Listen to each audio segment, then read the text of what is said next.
the sequence of the double backward ocho.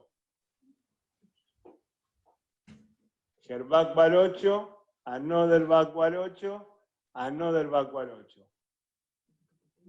Here, remember we go into 3, 1, 2. Sacada. We can stop it there. If you want, you can do something fancy. Stop her in the 2 and make her go over your foot, for example. Salida in the 2. Backward ocho, another backward ocho to make a turn. Here we will stop for now. One more time.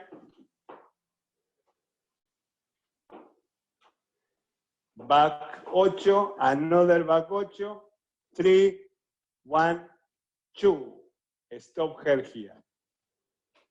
One more time.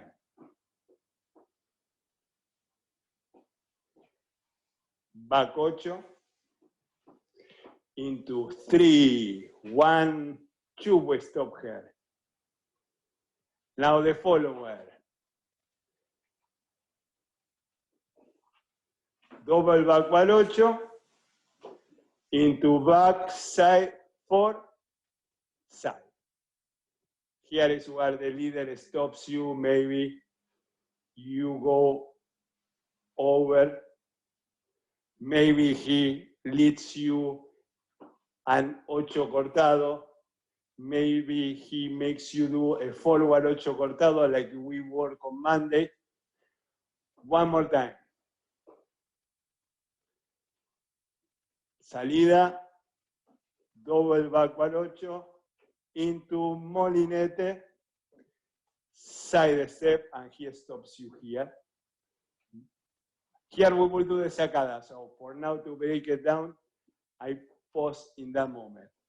Again. Backward ocho, molinete, stop in the side. Okay, your partner will stop here. One more time.